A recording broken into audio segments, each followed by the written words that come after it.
All right, welcome to Locked On Heat, your daily podcast on the Miami Heat. I'm Wes Goldberg. Here with me, as always, is David Ramil. However you might be tuning in, YouTube, Odyssey, your favorite podcast app. Thanks so much for making Locked On Heat your first listen every day. We are here with Jeremy Taché of Bally Sports. He hosts the Miami Mic'd Up podcast. You see him on the sidelines of Miami Heat games. You can also hear him on the Dan Le Batard Show with Stu Gatz. He's here to talk to us about Heat Knicks. We're going to talk about what the Heat have to do better going into Game 3, South Florida sports fans, and then we have some games to play with Jeremy. But first, I want to start with Bam Adebayo, who blamed himself for the Heat's Game 2 loss, saying after the game, quote, "I just got to play better. I feel like this game was on me, and I lost it for us. I got to be better. I played terrible." Jeremy, where do you fall on the idea of just aggressive Bam in general, and what did you think about his comments after the game?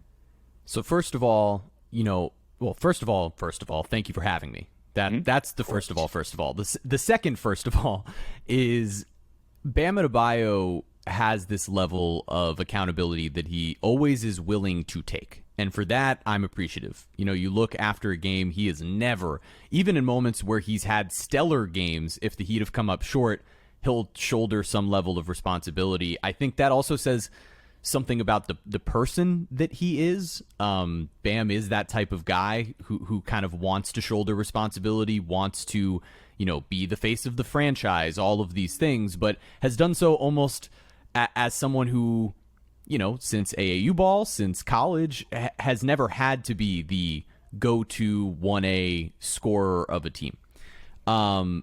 Bam's mentality has had to shift into, I am a star. I have the confidence to be that guy. And so in these playoff moments where, let's be frank, there have been games, as Bam just said, where he has come up short in the expectation of your performance.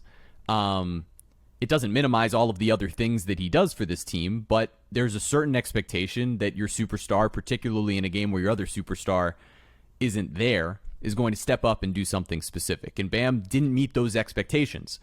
To me, I thought we were going to see sort of aggressive Bam early in the game. My first tweet about the game was literally aggressive Bam, ? Because in the first few minutes, first few possessions, it was all going through Bam, and he was being aggressive, and he was, shooting through contact, and actually seemingly got hacked on a couple of those and was looking for calls.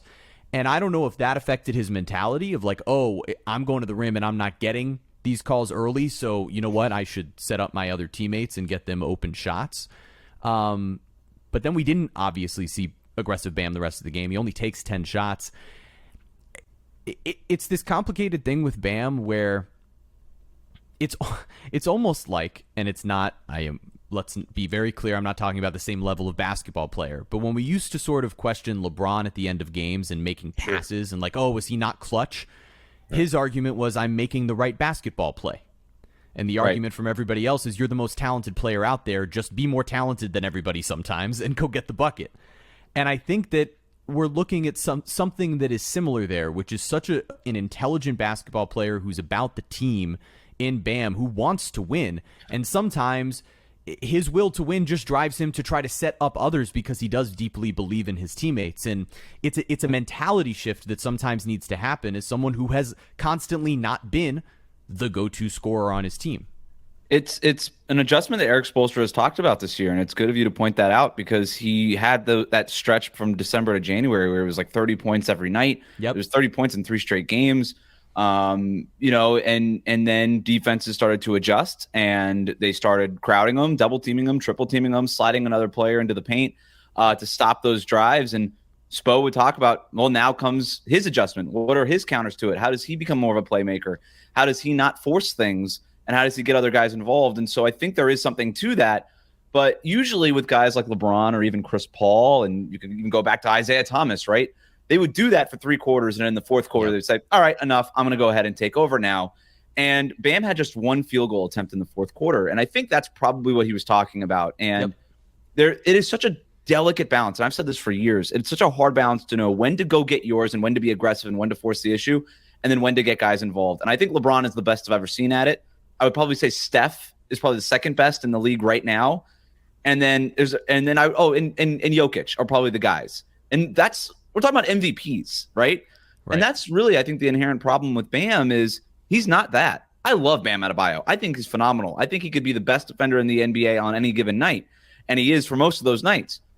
But he's not that, and he's never going to be that, and they're asking him to be that. And I know that they say no ceiling, no ceiling, no ceiling. He does have a ceiling. It's a really high ceiling. It's not LeBron James, Steph Curry, Nikola Jokic ceiling. It's not there, and it's never going to be there. And it just feels like he's miscast. You know, this is like I'm trying to think of we're going to do our celebrity draft later, but it's kind of like taking a B-list actor and asking him to headline, you know, Top Gun. It's just not going to work. You know, you kind of need a Tom Cruise, and they didn't have their Tom Cruise last night because he was eating popcorn on the sideline. So, David, you accused me of maybe not accused. That seems like a strong word, but you asked me to watch the game again because I said that Bam was passive. I did. I looked at the game again this morning, and I came away with the same thing. One shot in the fourth quarter, way too passive. I'm wondering if you changed your mind at all. I know. I rewatched it, and maybe it was just a matter of confirmation bias of whatever preconceived notion we had going into it. Because all I saw every possession, I only watched Bam Adebayo, and just seeing everything he was doing in the defensive end. And there were multiple possessions where he had to, you know, double down on Julius Randle after kind of just sagging off of Mitchell Robinson, and then having to close out on Jalen Brunson. It's like, who the hell else in the NBA even does that? I mean, it's much less Marcus Smart, Jaren Jackson Jr., whoever you have in Defensive Player of the Year. Bam is the only player who can really do that with any kind of level of efficiency and effectiveness. And then that's on the defensive end. Offensively, he was making plays for others. His 6 assists kind of highlight that, setting multiple screens, doing everything he can to get those shooters going. And then whenever you drop the ball into him in the restricted area or in the paint, he was getting double, tripled on some occasions. You know, Brunson would sag off of whatever it was, Gabe Vincent or whoever was making that entry pass into Bam. Then you had Hartenstein coming over and being physical with him. You had Julius Randle leaving Haywood Highsmith or whoever else was in the game. And that's part of with Isaiah Hartenstein and Julius Randle's defense stopping Bam. Like that's not a compelling argument to me. To have 3 players 6'9" or above, 2 players 6'9" and above, try to limit your I understand. At the rim. I mean, I guess I'm more interested in the bigger conversation in that, like, when I say that he's never going to be that, when they say no ceiling guy, and I think that we know what Bam's ceiling is. Like, Jeremy, what do you think of that? I think it's hard, right? Because I don't believe that Bam is a totally finished product at this moment in his career. You know, a perfect example of a player who's only continued to improve is on his very team. Right. I'm glad you mentioned that. I looked at those numbers today, and like we're looking at like Jimmy Butler at around the same point in his career was, you know, an all-star and starting to come into his own. But it wasn't like he was dominating games, nor was he going off for 50-something points the way he has in Miami. So I think you can be a really good and effective player who just does all the little things like Jimmy, like Bam, and not necessarily have to be a dominant offensive force. And maybe at some point, Bam will evolve into that. But I think these expectations that the fan base, media members, et cetera, have about Bam, because we've seen those flashes, it's misplaced. Like, he does so much else to help Miami win. Why can't we focus on that rather than just saying, oh, he has to be more aggressive and take 5 shots, 6 shots? I think we're all saying the same thing, right? I don't think we should have those expectations. And it's cool that Bam says it's on him and all that stuff, but like I think he's a top 20 player in the NBA. I don't think it's even close. I love his game. I just think that you need, David, to your point, you need kind of that. And they didn't have him. They have him in Jimmy Butler. They didn't have him last night. Jeremy, what were you going to say? Well, the question or the sort of elephant in the room is no Tyler Herro. Right. So it's like those guys were locked up long term together because they complement one another. Tyler is the almost overconfident, over brash, I'll shoot anything from anywhere at any time in any building guy. And Bam is making the intelligent basketball play constantly, regardless of the fact that he might actually and probably is the more talented guy of the two. But Tyler has those skills. And really, like, what I saw in that game was like, all right, this is the first time where they really, really missed Tyler, right? Mm-hmm. The guy who was going to go get his own, take 20, 25 shots. And like Gabe Vincent is doing his very best impression of Tyler Herro, and he's nailing it, man. He's been unbelievable. But they missed having another guy who could do that. And Bam doesn't want to function as that guy. And a lot of the time, like, the very best games that we saw from like that you see from superstars when they're missing their other pieces, whether that's LeBron James, whether that's somebody else. It often ends up being the games that look like triple doubles where they're like setting everybody else up and making their impact late, just like you mentioned, where it is.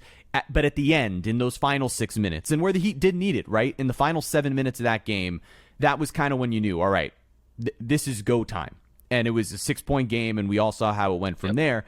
It would have been nice if Bam stepped up and took 6 shots down the stretch and was the guy the entire way. But I also think, like, to agree with David, to give Bam a little bit of credit here is, like, he is tasked with running all of it on both ends. And sometimes you have to go almost a little autopilot to what you know is the right choice, as opposed to flipping that switch to this mentality. And the greats, again, Wes, to your point, the very, very, very best are capable of doing that. And it's this really hard thing where it's not a slight at Bam to say right now offensively he's not Nikola Jokic at all. Right. It's not a slight to say that maybe he never becomes that, because that guy doesn't exist in the history of the league. So it's fair to look at LeBron James, Steph Curry, and Nikola Jokic, these 3 unicorns in their own right, and say they're better at it than Bam. It doesn't mean he's not capable of being better at it than he is right now, though. Bam is an awesome basketball player. He is so good at myriad different things, and he reminds me, and he reminded Pat Riley. Pat Riley said this when he drafted Bam. This is like Draymond Green. Draymond Green needs a Steph Curry. Nikola Jokic needs a Jamal Murray. LeBron James always needed another guard to play off of, and to your point, Jeremy, they didn't really have that. I mean, you got Max Strus moments in the first half. You got Gabe, but you need a guy. You need like a capital G guy, and for the Heat, for most of these playoffs, they've been successful because they had Jimmy and Bam, and the game Jimmy misses, it's not surprising what happened.